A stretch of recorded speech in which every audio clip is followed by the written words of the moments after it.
semuanya, kembali lagi dengan Ibu Dini Kania dalam mata pelajaran Ilmu Pengetahuan Alam. Apakah kalian sudah siap untuk belajar? Hari ini kita akan melanjutkan materi sebelumnya tentang bentuk-bentuk dan fungsi bagian hewan.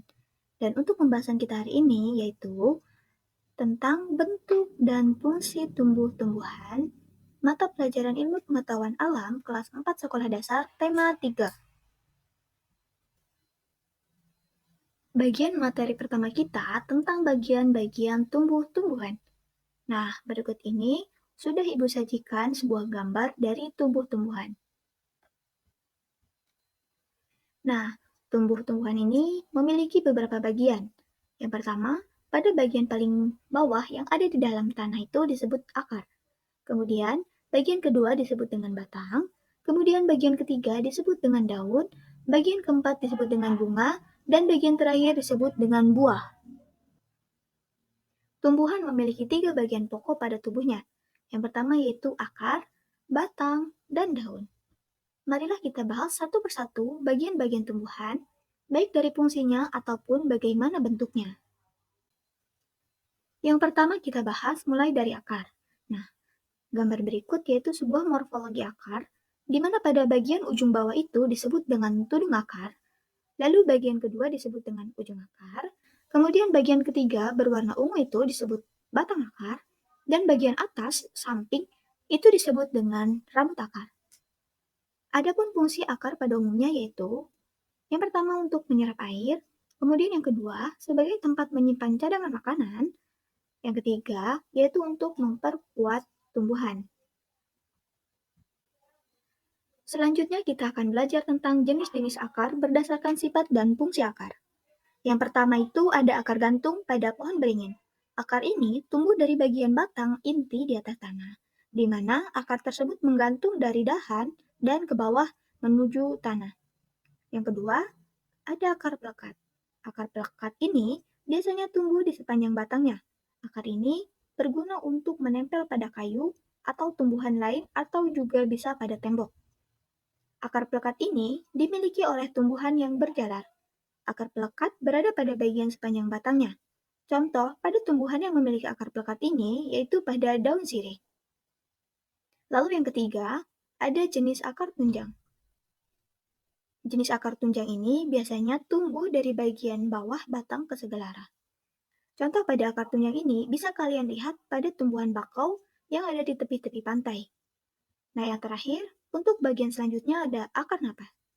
Akar napas ini tumbuh tegak lurus ke atas sehingga muncul dari permukaan tanah atau air. Nah, akar napas ini merupakan cabang-cabang pada bagian akar. Akar napas mempunyai banyak celah untuk jalannya masuk udara. Jadi, kalian di sini bisa perhatikan contoh dari jenis-jenis akar. Bagian-bagian tumbuhan akar sudah kita pelajari. Selanjutnya, kita bahas tentang bagian-bagian tumbuhan pada batang. Kita akan membahas tentang struktur dan jenis batang. Sebelum kita masuk ke dalam jenis batang, kita akan membahas fungsi dari batang terlebih dahulu. Nah, fungsi batang yang pertama yaitu sebagai alat transportasi zat hara dalam tumbuhan. Kemudian yang kedua, untuk menopang tumbuhan, dan yang ketiga sebagai menyimpan cadangan makanan. Berikutnya, kita akan membahas tentang jenis-jenis batang. Nah, jenis batang yang pertama yaitu ada batang basah, batang berkayu, dan yang terakhir ada jenis batang rumput. Yang pertama, batang basah. Batang basah yaitu memiliki batang yang lunak dan berair. Contohnya adalah pada tumbuhan bayam. Yang kedua, batang berkayu. Batang berkayu ini biasanya memiliki kambium, di mana kambium ini tumbuh pada pohon yang dapat bertambah besar. Contohnya pada pohon beringin, pohon jati, pohon jambu, pohon rambutan, dan yang lainnya. Kemudian jenis batang yang ketiga yaitu batang rumput. Nah, tumbuhan batang rumput ini mempunyai ruas-ruas yang tidak jelas. Dan pada umumnya, batang rumput ini sangat berongga. Adapun contoh tumbuhan pada jenis batang rumput ini seperti jagung, padi, dan rumput-rumputan. Selanjutnya kita akan melanjutkan pada tumbuh-tumbuhan bagian daun. Sebelum kita membahas tentang struktur dan jenis daun, kita akan membahas tentang fungsi dari daun secara umum. Yang pertama, sebagai fotosintesis atau tempat pembuatan makanan.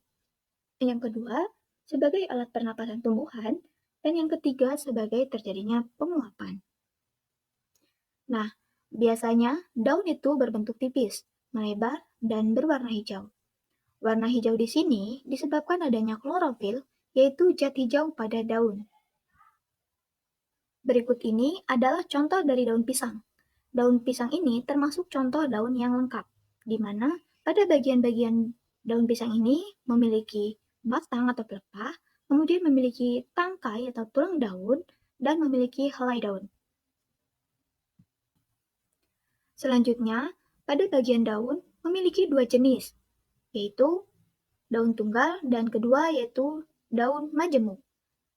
Yang dimaksud dengan daun tunggal yaitu jika pada tangkai daun hanya terdapat pada satu helai daun. Contoh dari daun tunggal bisa dilihat pada daun singkong. Kemudian yang kedua yaitu daun majemuk. Nah, daun majemuk ini biasanya jika pada tangkai memiliki beberapa helai daun lebih dari satu. Contoh dari daun majemuk yaitu pada daun belimbing. Materi selanjutnya yaitu tentang jenis susunan tulang daun.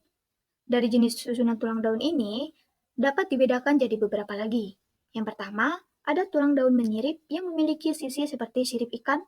Contohnya seperti pada tumbuhan mangga, rambutan, dan daun nangka. Yang kedua, tulang daun menjari. Nah, tulang daun menjari ini biasanya berbentuk seperti susunan jari-jari. Contohnya tumbuhan pepaya, singkong, dan daun jarak. Kemudian yang ketiga, ada tulang daun melengkung. Tulang daun melengkung ini biasanya berbentuk seperti garis-garis melengkung dan setiap jari-jarinya itu menyatu. Contohnya pada daun sirih. Kemudian yang keempat, tulang daun sejajar. Nah, tulang daun sejajar ini biasanya berbentuk seperti garis-garis lurus yang sejajar. Setiap ujung tulang daunnya itu menyatu, jadi tulang daunnya itu sejajar seperti daun jagung, padi, dan rumput teki. Nah, itulah dari jenis-jenis tumbuh-tumbuhan bagian daun. Materi selanjutnya, kita lanjutkan pada bagian bunga. Sebelumnya, fungsi bunga yaitu yang pertama, sebagai perhiasan tumbuhan dan sebagai tempat perkembangbiakan tumbuhan itu sendiri. Berikut ini terdapat gambar dari anatomi bunga. Nah, di mana setiap bagian bunga ini, yang pertama, bagian bawah disebut dengan tangkai bunga yang menghubungkan bunga dengan batang. Kemudian bagian kedua disebut dengan kelopak bunga. Kelopak bunga ini berfungsi untuk melindungi bunga ketika masih kuncup dari serangan serangga. Kemudian ketiga, sebelah kiri disebut dengan dasar bunga. Bagian berwarna merah disebut dengan mahkota bunga yang berfungsi sebagai hiasan pada bunga untuk menarik perhatian serangga dalam penyerbukan. Kemudian bagian yang kelima yaitu bagian benang sari. Benang sari merupakan alat perkembangbiakan jantan pada bunga. Selanjutnya bagian putih yaitu alat perkembangbiakan betina pada bunga. Dan yang bagian terakhir yaitu bagian bakal biji. Bakal biji ini bisa disebut sebagai calon tumbuhan biji baru. Nah, itulah struktur dan fungsi pada bunga. Selanjutnya, kita masuk kepada bagian buah. Sebelum kita membahas pada struktur buah, ada fungsi dari bagian buah yaitu yang pertama untuk pelindung biji. Nah, berikut ini adalah salah satu contoh buah yaitu buah apel yang memiliki nama bagiannya masing-masing. Yang pertama, yang paling atas disebut dengan tangkai buah. Kemudian yang terluar disebut dengan kulit buah. Kemudian yang berwarna putih disebut dengan daging buah dan bagian tengah disebut dengan biji. Baik, semuanya sudah kita bahas mulai dari akar, batang, daun, bunga, dan buah. Oke, cukup sekian dulu ya pembahasan hari ini. Ibu ucapkan atas perhatiannya. Sekian, terima kasih dan sampai jumpa.